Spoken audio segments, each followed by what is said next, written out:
नमस्कार, स्वागत है आपका। मैं हूं आपके साथ पराग गुप्ता। आप देख रहे हैं प्रदेश का सबसे भरोसेमंद news channel India news Uttar Pradesh Uttarakhand.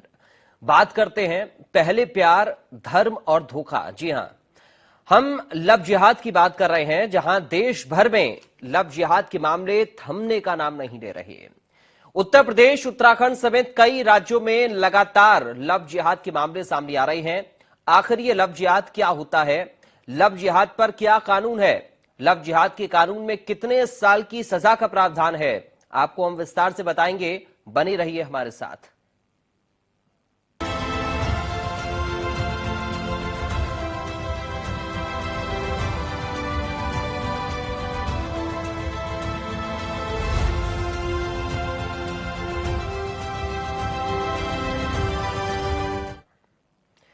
Uttar Pradesh में भी लव जिहाद थमने का नाम नहीं ले रहा। प्रदेश के अलग अलग शहरों से हर दिन कोई ना कोई लव जिहाद का मामला सामने आ ही जाता है। उत्तर प्रदेश के मुरादाबाद जिले से अब एक नया मामला सामने आया है, जहां पर एक महिला ने एक मौलाना पर पहले प्रेम जाल, उसके बाद जबरन बलात्कार करने और गर्भवती होने पर निकाह करने के आरोप लगाए हैं। साथ ही मौलाना के 3 सगे भाइयों और 2 बहनोई के खिलाफ भी बलात्कार का आरोप में केस दर्ज कराया है। आरोपी मौलाना को गिरफ्तार कर जेल भेज दिया गया है। वहीं बांदा में भी एक ऐसा मामला सामने आया, जहां बाजार में नाबालिग को बीच बाजार में 3 मुस्लिम युवकों ने अगवा कर निकाह करने का आरोप लगाया। मना करने पर धमकी भी दी। एक ऐसा ही मामला शाहजहांपुर और अलीगढ़ में भी सामने आया है। बरेली से भी एक मामला सामने आया है, जहां मुस्लिम धर्म के अधेड़ व्यक्ति ने नाबालिग लड़की का अपहरण कर उसको बंधक बनाया, फिर बलात्कार किया। मामले में पुलिस ने 3 आरोपियों को सर्विलांस की मदद से नाबालिग लड़की को खोज निकाला और अपहरण और बलात्कार करने वाले 3 आरोपियों को गिरफ्तार कर लिया है।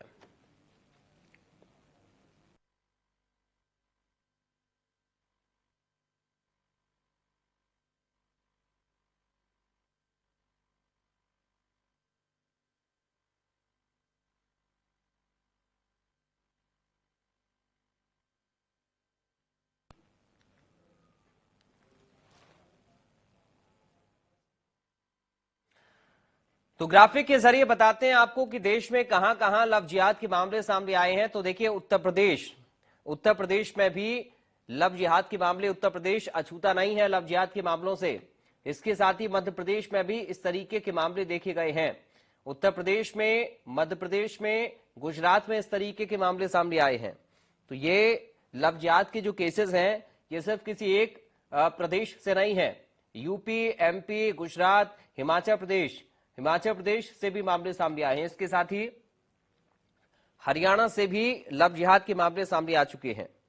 ये कोई एक प्रदेश की बात नहीं है, अलग अलग प्रदेशों में इस तरह के केसेस, असम से भी इस तरह के मामले सामने आए हैं। लव जिहाद कानून बारे राज्य आपको बता रहे हैं।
लव जिहाद कानून क्या है, यह आप जरा समझिए ग्राफिक्स के जरिए।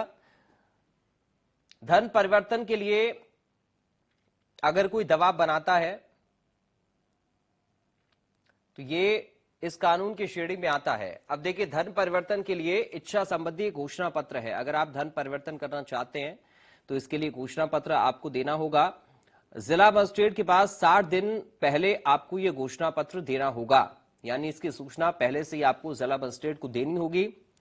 2 महीने पहले घोषणा पत्र में दोषी पाए जाने वाले पर कार्रवाई होगी। अगर इसमें कोई भी दोषी पाया जाता है तो उस पर एक्शन भी लिया जाएगा। गैर जमानती धाराओं में मामला दर्ज किया जाता है, यानी जो धाराएं लगेंगी उसमें जमानत भी आरोपी की नहीं होगी। इसके साथ ही 10 साल की कड़ी सजा का प्रावधान भी इसके अंतर्गत होता है। अगर किसी के ऊपर इस तरह का मामला दर्ज होता है तो 10 साल की कड़ी सजा भी हो सकती है। अलग अलग राज्यों में अलग अलग कानून का प्रावधान है। कई ऐसे राज्य हैं जहां पर इससे जुड़ा हुआ कानून है और सब राज्यों में अलग अलग जो प्रावधान है कानून के अंदर किए गए हैं।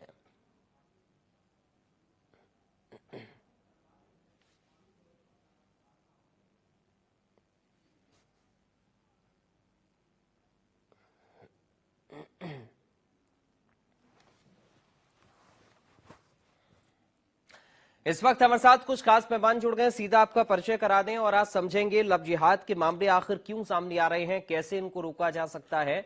सौरभ गौड़ राष्ट्रीय अध्यक्ष हैं धर्म रक्षा संघ से। सौरभ गौड़ जी, आपका स्वागत है। हमारे साथ सबजीत राय हैं जो पूर्व पुलिस अधिकारी हैं। सर, आपका स्वागत है। मौलाना शाहबुद्दीन बरेलवी हमारे साथ हैं जो कि अध्यक्ष हैं मुस्लिम जमात से। मौलाना साहब, आपका स्वागत है। डॉक्टर प्रियंका शुक्ला समाज सेवी इस वक्त हमारे साथ हैं। डॉक्टर प्रियंका शुक्ला, आपका स्वागत है। प्रियंका जी, शुरुआत में आपके साथ ही कर रहा हूं इस चर्चा की। कई राज्यों से हमने इस तरह के मामले देखे हैं, ये सिर्फ कोई एक राज्य का मामला नहीं है। उत्तर प्रदेश हो गया, मध्य प्रदेश, गुजरात और तमाम ऐसे प्रदेश जहां पर इस तरह के मामले सामने आए हैं। आखिर क्या कुछ वजह आप इसके पीछे की मानती हैं? इतनी अवेयरनेस के बाद, कानून बनने के बाद, कई राज्य हैं देश के अंदर जो कानून बना चुके हैं लव जिहाद को लेकर, लेकिन उसके बावजूद भी इस तरह के केसेस अब भी हम देख रहे हैं। क्या बड़ी वजह इसके पीछे की?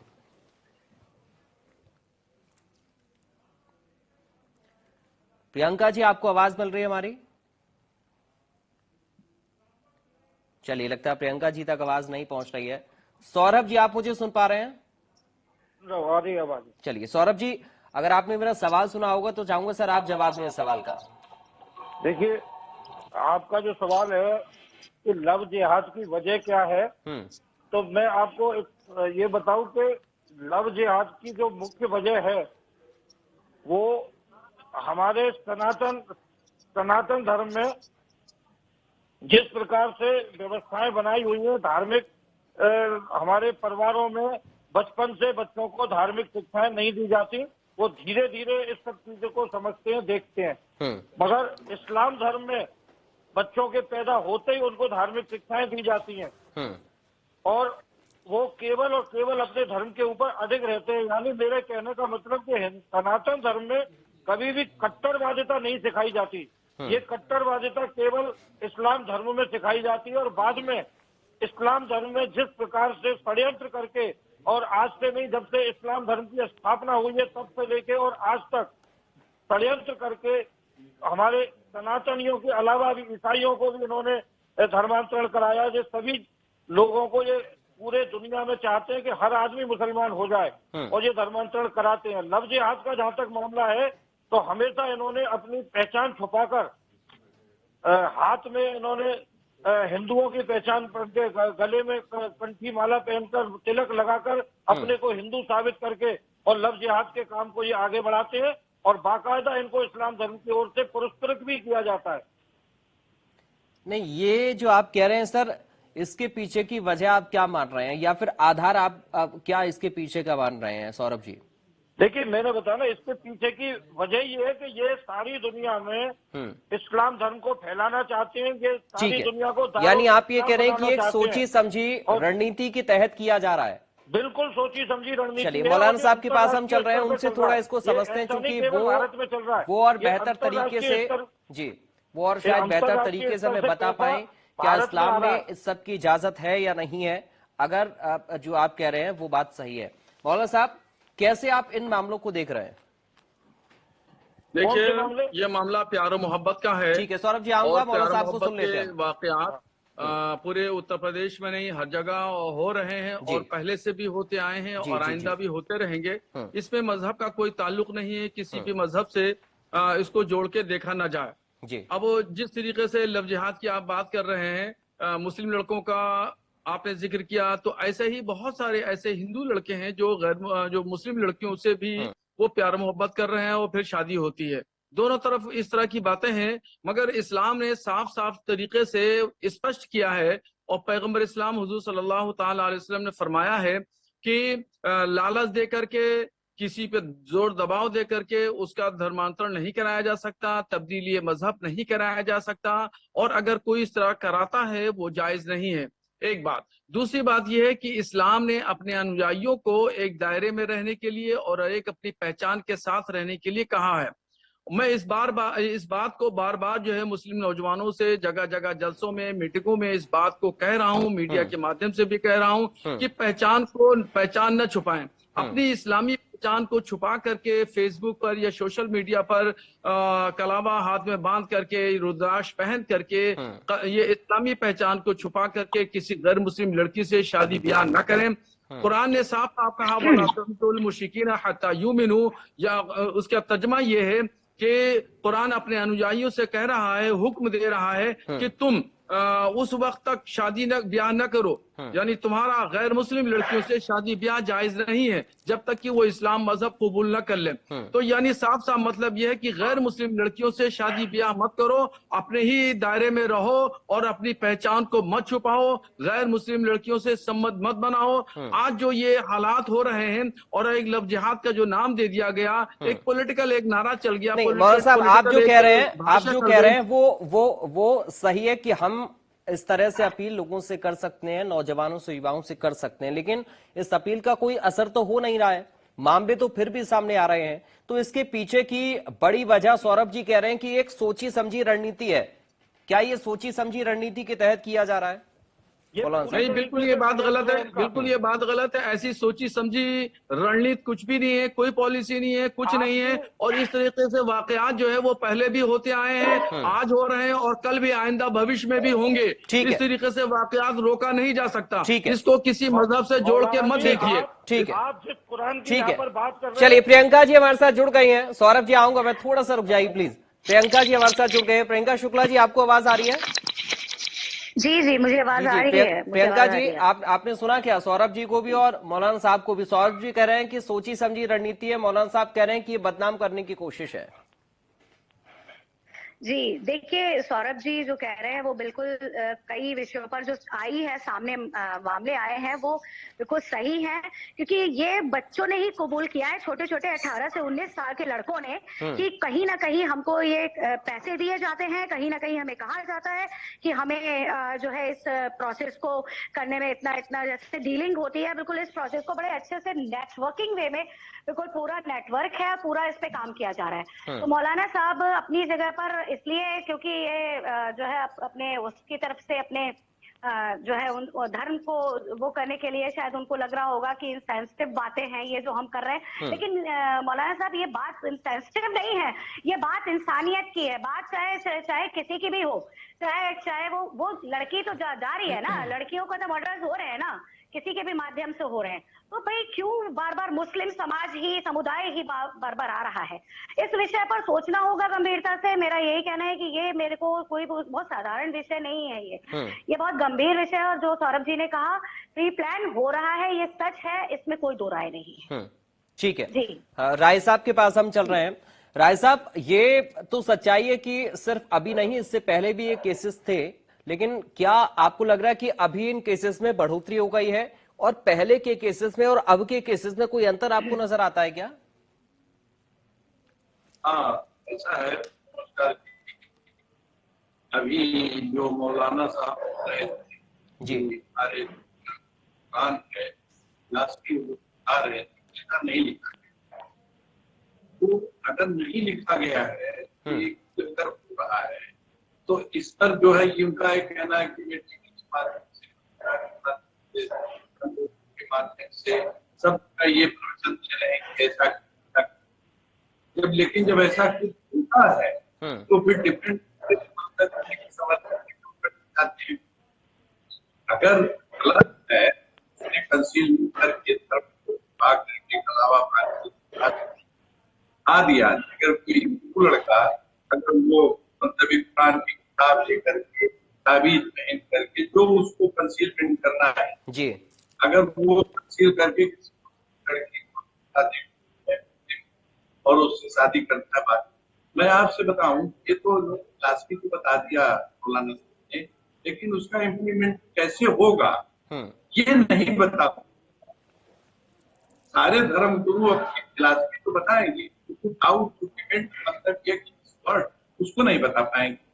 सबसे बड़ा दुर्भाग्य की बात। अब आप आइए, अभी मौलाना साहब ने कहा पहले भी होता रहा, अब जी होगा, आगे होता रहेगा। दिस मीन्स वो ही इज नॉट कॉन्फिडेंट, इसको समाप्त किया जाए। इस पर वो मतलब नहीं है कि नहीं, इसको कैसे रिजॉल्व किया जाए, कैसे किया जाए। ये दोनों समुदाय के इकट्ठा होकर के एक पॉलिसी डिसाइड करें। नहीं भाई ये गलत है, अगर हिंदू लड़का करता है तो पूरा हिंदू समाज उसे कंडेम करे, अगर मुस्लिम लड़का करता है तो मुस्लिम समाज पूरा कंडेम करे। बस उसको डिफेंड पे मत आ जाए कि इसको लव जिहाद का नाम क्यों दिया जाता है। लव जिहाद, अरे भाई दिया गया, ठीक है, क्या फर्क पड़ता है।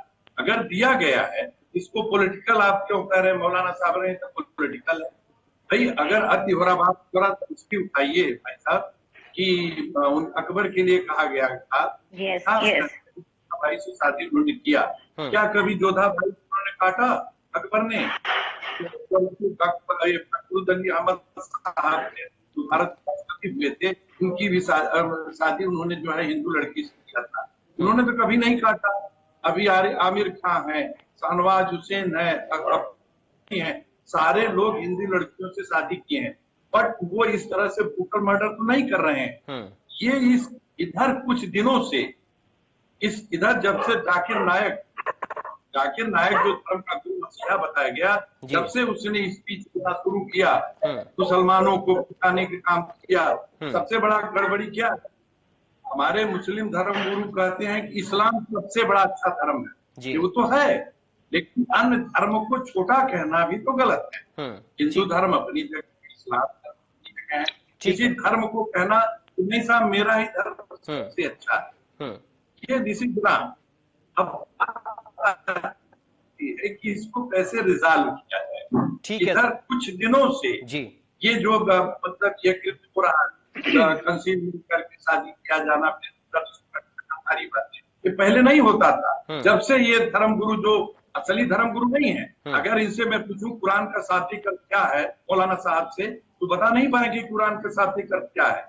और ये बता नहीं सकते हैं कि हम हिंदू और मुस्लिम दोनों धर्म को चाहता हूँ कि जब न्यायालय में गवाही के पूर्व गवाह से जो शपथ कराया जाता है, उसमें गीता रखा जाता है, एक तरफ कुरान, तो ये कुरान और गीता को ही क्यों रखा गया, क्या कारण? हिंदू धर्म ग्रंथ में और को क्यों नहीं रखा गया, मुस्लिम धर्म ग्रंथ उसमें क्यों नहीं रखा गया, सिर्फ कुरान को रखा गया और गीता को रखा गया। ठीक है, कारण बता दें दोनों धर्म गुरु इसी चैनल पर बता दें कि ये दोनों पुस्तक क्यों रखी गई, बता दें। ठीक है, चलिए मौलाना साहब जवाब देना चाह रहे हैं, इस पर मैं आऊंगा आपके पास, लेकिन उससे पहले सौरभ गौड़ जी अपनी बहुत जल्दी से बात रखिए। सर सौरभ जी। हाँ देखिए सर, ये अभी जो बात चल रही है कि हिंदू धर्म और मुस्लिम धर्म बराबर हो जाएगा, ये तो कभी बराबर हो ही नहीं सकता, क्योंकि मुस्लिम धर्म पूरी तरीके से नफरत के ऊपर और बलात्कार, लूटपाट, नफरत, इसके ऊपर टिका हुआ है। मुस्लिम धर्म में कोई भी ऐसी बात नहीं है जो कि दुनिया के सारे प्राणियों के लिए सर्वे भवन्तु सुखने का भाव रखती हो।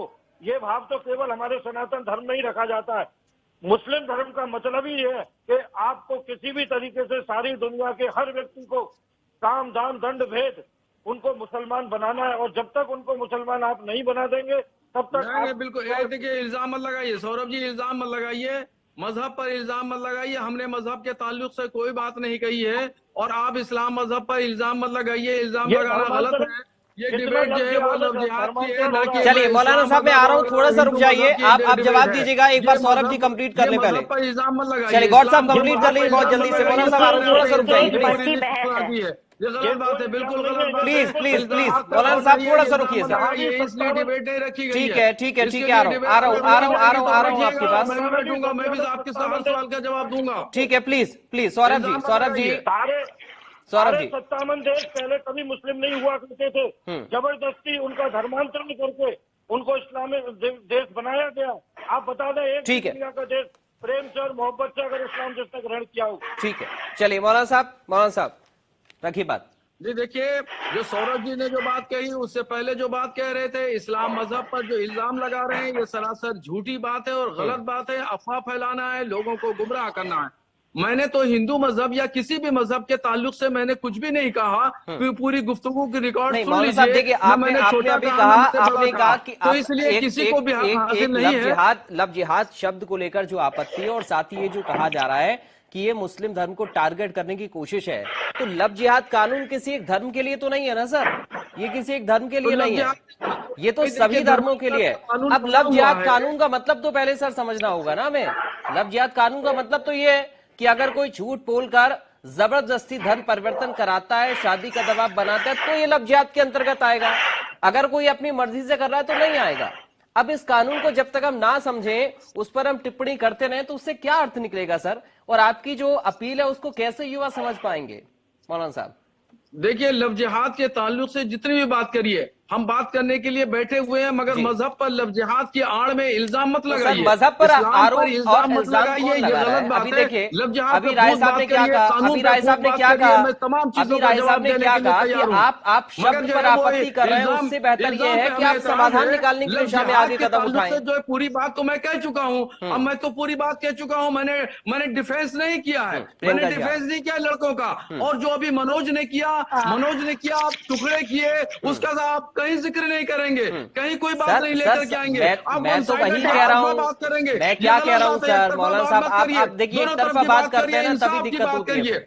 मैंने क्या पारदर्शिता कहा, पारदर्शिता मैंने रखिए कहा अपने ये साथ लव में। जिहाद सबके लिए होता है सर, और ये केसेस सबके लिए, ये धाराएं सबके लिए बनी है, ये संविधान हर एक देशवासी के लिए है, ये किसी एक के लिए मैंने नहीं है। संविधान प्रियंका से जी, इनकार नहीं किया, प्रियंका जी, कानून से इनकार नहीं चलिए। किया हाँ है। जी, हाँ मैंने जी कहा सर, इनकार किया है। ये इस्लाम मौलाना मजहब ठीक है, पर जो इल्जाम चलिए लगा प्रियंका रहे जी हैं, को थोड़ा अगर मैं सुन लेते हैं, पकड़ फिर के मैं आऊंगा इस्लाम आपके मजहब पास। पे इल्जाम लगाऊं तो प्रियंका फिर क्या शुक्ला जी होगा? बोलिए। अगर मैं हिंदू मजहब पे इल्जाम लगाऊं तो क्या होगा? नहीं अन्य नहीं, मजहब पे सारे इल्जाम लगाऊं तो क्या तभी तो होगा? सारे बोलूंगी। मजहब जैनी पे सम्मानीय बोलूंगी, है, साहब चुपेंगे किसी तभी तो मजहब बोलूंगी। पर कोई इल्जाम अच्छा, लगाने के लिए यहाँ पर नहीं बैठा हुआ। इल्जाम लगाएंगे और बताइए किसी ना। भी, अभी देखिए राय साहब ने क्या कहा, हम अपने मजहब को, हम अपने धर्म को अच्छा बताएं, इसमें कोई दो राय नहीं है, इसमें कोई बहस नहीं है, लेकिन दूसरे के मजहब को नीचा नहीं दिखा सकते हैं ना। इल्जाम नहीं लगा सकते। मैं नहीं सुन सकता हूँ इस्लाम मजहब पे इल्जाम लगाते चलिए, हुए। थोड़ा सा मैं रुकिए सुनने के लिए प्लीज, नहीं बैठा हुआ हूँ। मैंने थोड़ा सा सनातन धर्म रुकिए। के बारे में किसी को इल्जाम बोलने नहीं ही नहीं लगाया। देंगे यार। मैंने प्लीज आर्य मौलाना साहब, समाजियों पे इल्जाम नहीं लगाया। मैं मौलाना साहब हिंदुइज्म थोड़ा पे सा इल्जाम नहीं रुकिए, लगाया।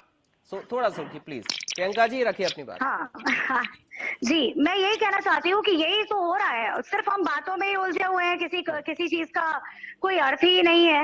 आप उस पे इल्जाम लगाइए, वो इस पे इल्जाम लगा रहा है। मानवता की धरातल पर थोड़ा आकर के देखिए, रोज कोई ना कोई ऐसा कांड भारत में हो रहा है, और ये भारत की हर जगह पर हो रहा है। क्यों हो रहा है, और उसमें बार बार क्यों इस तरीके के बार मुस्लिम लड़कों के ही नाम आ रहे हैं, क्यों इस तरीके की बातें आ रही हैं? इस पर विचार करिए। आप लोग की जिम्मेदारी है मौलाना साहब, ये मैं आपसे कह रही हूँ।